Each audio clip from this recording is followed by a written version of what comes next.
watching Just the News. I'm Amita Balachandra. We have a lot to get through today. We start off with some politics. The BJP has today announced that Pushkar Singh Dhami will return as the Chief Minister of Uttarakhand. Now, Dhami will take oath as the 11th Chief Minister of the state on Wednesday. The announcement was made after newly elected BJP MLAs met at the party office in Dehradun to choose their leader. Now, the meeting was attended by Union Minister Raghav Singh, who was appointed as BJP's observer, and Minister Meenakshi Lekhi, who was appointed as the co-observer for choosing the legislative party leader in Uttarakhand. Meanwhile, Biren Singh on Monday took oath as the Chief Minister of Manipur for the second term. Mr. Singh was administered the oath of office by Manipur Governor at Raj Bhavan in Imphal. In the meantime, Pramod Sawant will remain the Chief Minister of Goa for the second term now. Union Minister for Agriculture Narendra Singh Tomar, Central Observer, who arrived in Goa earlier in the day, announced Sawant's name following a meeting of the BJP legislature party at the party's state headquarters in Panaji.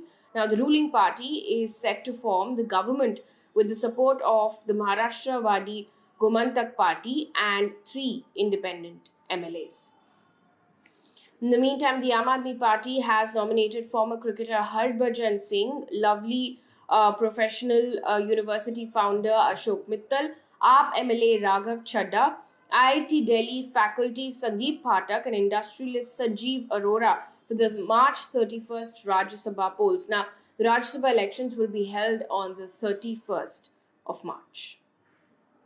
Moving on now to what's happening in Ukraine. It's day 26 of Ukraine's crisis.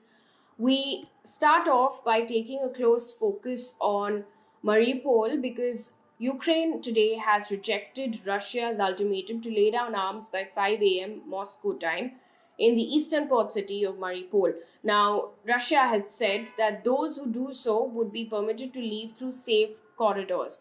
Ukraine's deputy prime minister, in response, has said, and I quote, "There can be no question of any surrender, laying down of the arms in the city. We have already informed the Russian side about this," end quote.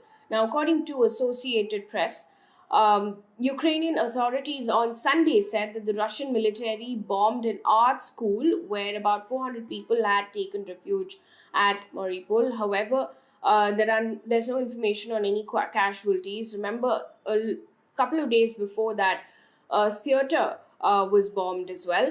A Ukrainian MP has accused Russia of trying to starve the besieged port city of Mariupol into surrendering. However, that is not going to happen, is what Ukraine has said. Intense fighting continues. Mariupol is an extremely important key strategic target for the Russian military.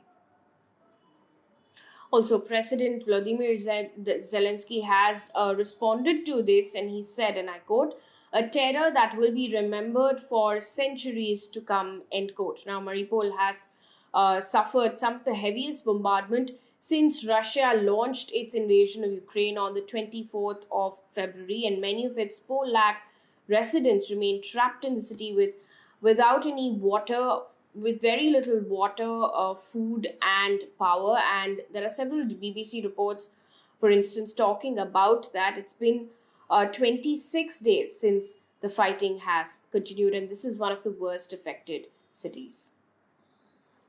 The United Nations on Sunday has said that at least 902 civilians have been killed and over 1,400 have been injured in Ukraine. Most of the casualties were from explosive weapons, missiles, and airstrikes. Now, the actual toll can be considered much higher because, according to this agency, they've not yet been able to verify or receive casualty reports from severely badly hit cities, especially what's happening in Mariupol. In the meantime, according to a report by The Guardian, Ukraine's human rights ombudsman has accused Russian forces of shooting 56 elderly people in Luhansk. Now, in a post on Telegram, the ombudsman wrote, and I quote, "Russian occupiers cynically and purposefully fired from a tank at a home for the elderly. 56 residents who lived to their old age in the house died on the spot," end quote. Meanwhile, Russia has claimed that it has hit Rivne's military grounds, training grounds with two missiles on the 20th of March. There is no information, however, on casualties yet. The city of Rivne is located 300 kilometers west of Kyiv. In the meantime, Kyiv is also badly hit because Kyiv's mayor said on Sunday that a shell exploded outside an apartment block in Kyiv, wounding 5 people. According to the BBC, 8 people have been reported dead after a shopping center and a number of houses were shelled as well. The mayor of Kyiv has announced a curfew in the capital from Monday to Wednesday. Also in the news, the stock exchange in Moscow has partially reopened for the first time since the 25th of February, the day after the invasion began. Trading of bonds and shares on Russia's financial markets was suspended after stocks plunged by 33%. International sanctions have severely affected the wider economy, with some supermarkets rationing sales of basic goods such as salt and cooking oil. Meanwhile, US President Joe Biden is set to travel to Poland this week to discuss international efforts to support Ukraine. The White House has said that Biden is set to impose severe and unprecedented costs on Russia for its invasion of Ukraine. Also in the news, the body of Indian student Naveen Shekharappa, who was killed in shelling in Ukraine's Kharkiv on the 1st of March, the body has arrived at Bengaluru airport today. Family members of the student and Karnataka Chief Minister Basavaraj Bommai were present at the airport.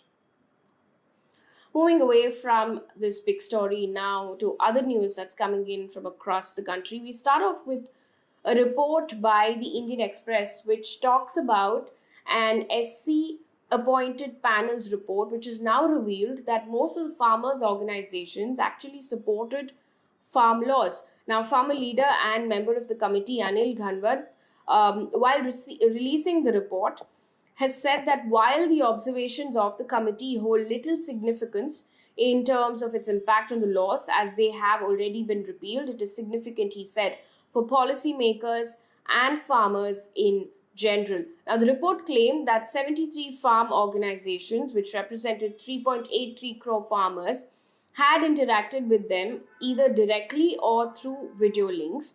Of the 73, 61 organizations, according to this report, comprising 3.3 crore farmers, had supported the laws. 4 organizations had opposed it, and that comprised of 51 lakh farmers, and 7, comprising 3.6 lakh farmers, wanted amendments. Moving on now, the National Technical Advisory Group on Immunization has recommended that second dose of Covishield can be administered from 8 to 16 weeks after first dose. Now, currently the second dose is being given 12 to 16 weeks after the first dose. The center, however, is yet to take a final call. An update now on the hijab controversy in the state of Karnataka. The Karnataka government has said that no re-examinations will be held for students who missed their exams while participating in hijab protests that went on for about a month and a half. According to The Hindu, Karnataka Education Minister B.C. Nagesh said, and I quote, "We will not create a precedent by holding re-exams for absentees. They can appear for supplementary exams like everyone else. We're not going to make an exception," end quote. Now remember, the Karnataka High Court had upheld the hijab ban in educational institutions in the state. We've actually gone on ground and covered the story. So there's a documentary out on why this controversy began. We spoke to many experts on ground who weren't surprised that this happened, but they also speak about why this one controversy cannot be looked at in isolation. That story is out on our YouTube page, so do take a look at it and tell us what other stories you'd like for us to work on.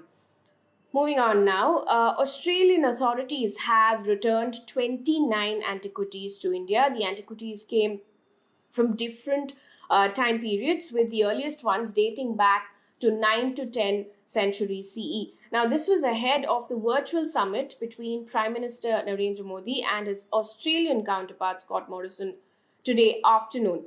Now, in the summit, India and Australia have agreed to boost cooperation in crucial areas such as critical minerals and mobility of students and professionals. Both the countries are members of the Quadrilateral Security Dialogue, or Quad. Meanwhile, the Editors Guild of India today called for an independent court-monitored probe into the arrest of an Agra-based journalist Gaurav Bansal. Gaurav Bansal was arrested on the 15th of March for reporting about alleged electoral malpractices in the recent held Uttar Pradesh Assembly elections.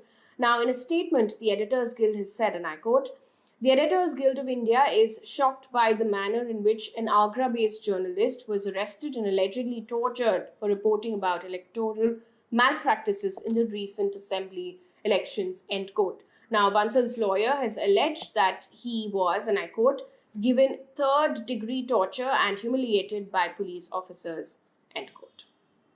Moving on to business news right now.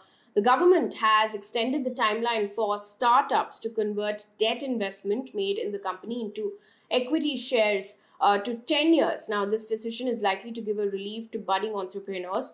Earlier, this was up to 5 years to convert the debt investment into equity, effective from the day of issuance of convertible note. On to environment news right now. The UN Secretary General has said that the rush to use fossil fuels because of the war in Ukraine is, and I quote, "madness and threatens global climate targets," end quote. Now, this comes as the invasion of Ukraine has resulted in rapid rise of the prices of coal, oil, and gas as countries scramble to replace Russian sources. Now, UN Secretary General has warned that these short-term measures might close the window on the Paris climate goals. On to international news right now. Some tragic news coming in from China. A China Eastern Airlines aircraft carrying 133 passengers from Kunming to Guangzhou crashed in Guangxi today. Now, it crashed in a forested hillside in southern China. The number of casualties and the reason for the crash are yet to be known. On to sports news right now. Also, one piece of good news before we wrap things up here on this bulletin. India beat Argentina by 4-3 in the International Hockey Federation Pro League match in Bhubaneswar on Sunday. Now, Mandeep Singh scored a last-minute decisive winning goal. Defender Varun Kumar was named the player of the match for his performance. That brings us to the end of this bulletin. Thank you so much for watching. Good night.